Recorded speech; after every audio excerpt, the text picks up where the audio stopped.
cette semaine à la rencontre historique entre Yaakov et Esav. Après tant d'années de séparation, ils vont enfin se retrouver. Alors, avant la rencontre physique, il y a une rencontre spirituelle entre l'ange de Yaakov et l'ange d'Esav. Alors le Zohar, très très riche cette semaine.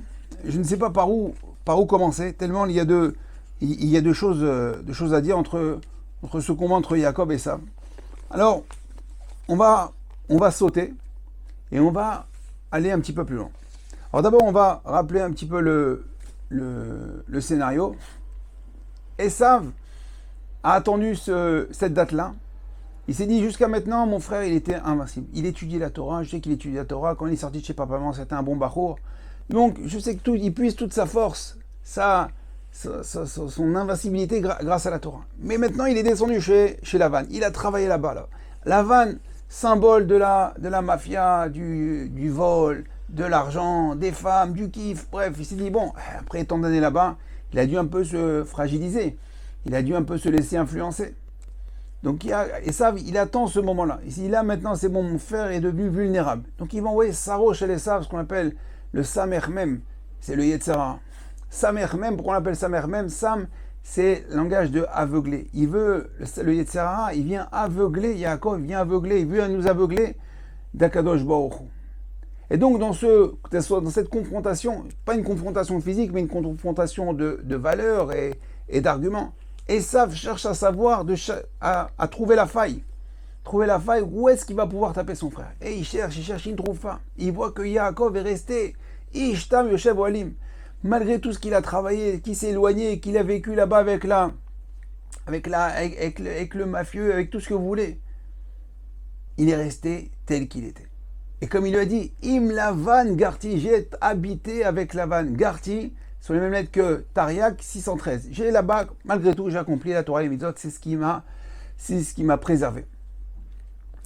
Bon, alors Yaakov, et ça, il voit l'ange de ça, il voit qu'il ne peut pas faire grand-chose.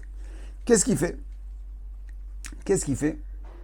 Eh bien, nous dit le Zohar, enfin, d'abord, la Torah indique qu'il va lui donner un coup à la hanche. Il va taper là-bas le nerf sciatique. Et de ce nerf sciatique-là, on a reçu sur nous une mitzvah négative de ne pas manger jusqu'à aujourd'hui le nerf sciatique, donc l'arrière de la bête. Et il y a un interdit de manger le nerf sciatique. Nous dit le Zohar, Daf Kufayin Amoud Bet, avec Ishimo. Bechol Yoma de Shata ou Bechol Sheafin de Yaakov, de Lo Eshkar Baraou Guide Anaché. Miyat Tashash Chele de Yaakov, Beyoma Shata Eshkar Yom Tisha B'Av. Deve Itkav Beitgazar Dina Alana, Beatharana Bemakdasha Bechol Man de Achid Betisha B'Av, Keilu Achid Guide Anaché. Le Zohar nous explique que sur les 613 mitzvot, nous avons 248 positifs, 365 négatifs. Les 365 mitzvot négatifs sont en parallèle avec les 365 jours de l'année. Chaque jour de l'année fait référence à une mitzvah négative. Et le Zohar nous dit que la mitzvah négative de ne pas manger le guide anaché est en parallèle avec la date de Tisha B'Av. Lorsque Esav a tapé, il a tapé le nerf sciatique, et en fin de compte, il a tapé la date, il a tapé en plein dans le mille la date de Tisha B'Av. C'est pour ça que cette date-là, elle est un petit peu, elle est sensible, cette date-là. Et on a eu beaucoup de catastrophes. Déjà, depuis les explorateurs, où ils ont fait un rapport catastrophique, puis tous les ans à Tisha B'Av, donc Akadosh Baruch Hu dit, vous avez pleuré sur Joab, vous allez pleurer tous les ans. Donc tous les Israël, ceux qui ont pleuré, sont morts pendant 40 ans à date de Tisha B'Av. Et évidemment, on a perdu le premier Beth Amikdash et le deuxième Beth Amikdash. Donc ce jour-là est un jour obscur, est un jour noir. Pourquoi? Parce que Esav a fait une espèce de brèche. Dans la Torah écrit Et Guide Anaché, on retrouve aussi dans le Pasuk la date de Tisha B'Av et les trois autres jeunes qui sont en des dates un petit peu tragiques pour Am Israël. Et, c'est Aleph, Taf, c'est Tishab, le 9 de Av. Guide, c'est donc le nerf, c'est Gimel, Yud Dalet. Gimel, c'est le 3 Tishrei. Yud, c'est le 10, c'est la Gematria du 10, c'est le 10 Tevet. Et le mot guide, en soi, c'est 17, c'est le 17 Tammuz. Et guide, Anaché, c'est les mêmes lettres que Shana. Donc on voit que dans l'année, on a 4 dates un petit peu sensibles, où à la tête, d'accord, c'est Tisha B'Av. Alors pourquoi? Qu'est-ce qu'il a sensibilisé? Qu'est-ce que Esav a fait quand il a frappé? Est-ce qu'il a vu en ce jour-là une brèche, ou est-ce que c'est le fait de frapper qui a créé la brèche? En tout cas, on voit qu'aujourd'hui, le Zohar nous explique que la guerre entre Yaakov et Esav, elle a duré toute la nuit. Et que ce combat de la nuit, en fait, fait référence à la galoute. La galoute, c'est cette obscurité. Il dit pendant toute cette obscurité, toutes ces années de galoute, et la galoute, en fin de compte, elle a commencé quand? Depuis la perte du Beth Amikdash. Am Israël va être persécuté. Am Israël va souffrir, et on a vu, d'accord, les pogroms, les persécutions, les exils, d'accord. Mais il va arriver un moment où justement le jour va se lever, et là l'ange d'Esav va vouloir partir.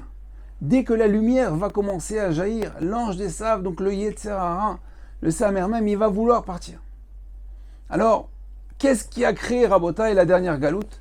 Qu'est-ce qui nous a mis dans cette obscurité? Eh bien, c'est là la destruction du deuxième Beth Amikdash. La deuxième destruction du Beth Amikdash, elle a été causée à cause de la sinatrinam, de la haine gratuite.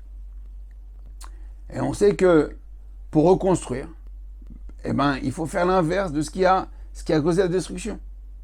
Et c'est quoi? Donc c'est là la avatrinam. Et grâce à la avatrinam, on va refaire jaillir cette lumière. Cette lumière, c'est le Beth Amikdash. Il a été détruit à cause de la haine gratuite, on va le reconstruire à cause de l'amour gratuit. Donc on voit un scénario que Am Israël a beaucoup souffert pendant tant et tant d'années, mais il dit qu'au moment de la Géoula, l'ange des sables, le Yetzer Hara va vouloir partir, parce qu'il va y avoir une lumière. Cette lumière, donc, c'est en fin de compte peut-être l'arrivée du Beth Amikdash grâce à Avatrinam. Alors, on peut voir aujourd'hui, Rabotai, Am Israël est en détresse, Am Israël est en guerre. Mais le bon côté de cette guerre, Rabotai, c'est qu'Akadosh Baruch Hu, il a fait en sorte qu'il y ait une Avatrinam. Combien de chesed? Am Israël est devenu une usine de chesed. Ça envoie des plats, ça envoie des cadeaux, ça aide les uns les autres. On ne regarde plus que toi, t'es de gauche, t'es de droite, t'es comme si, t'es juif, je t'aime. Tu vis en Israël, je t'aime. On est tous ensemble, on est liés parce que on a compris qu'il faut s'aimer. On a compris qu'Akadosh Baruch Hu, il nous a frappés parce qu'il y avait beaucoup de scissions. Alors peut-être que on est justement entre la guerre entre l'ange de Yaakov et l'ange d'Esav. Peut-être qu'on est à ce lever du jour, à cette lumière, à ce rayon de soleil qui va venir. Puisque le Beth Amikdash, c'est la lumière de Am Israël.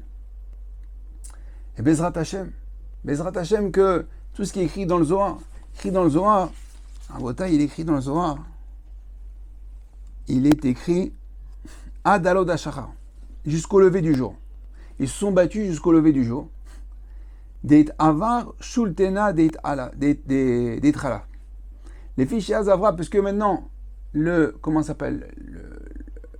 gouvernement, on va dire le règne d'Esav, le règne de la galoute, le règne du Yetzer Hara, c'est que lorsqu'il y a de l'obscurité. Mais une fois que le jour va se lever, à ce moment-là, la malchoute, le règne, le royaume, d'accord, de Am Kadosh, j'ai écrit ici Am Kadosh, c'est qui Am Kadosh? Des Enun Kadeshe des Liona, c'est qui? C'est Am Israël. Il va commencer à se dresser. Alors, Baruch Hashem, Bezrat Hashem, que tout ce que nous dit le Zohar, tout ce que nous dit nos Haramim, c'est écrit dans la Gemara, dans les Nevi'im, puisse se réaliser très bientôt. Grâce au ribouille, grâce à la multiplication de chesed qui est au sein d'Israël, fasse revenir le Beth Amikdash, le troisième Beth Amikdash, la lumière à Israël est fait disparaître. On dit que quand Mashiach va venir, il y a une grande lumière, qu'il n'y aura plus d'Yetzer Hara. Pourquoi? Parce que c'est quoi en fin de compte le Mashiach?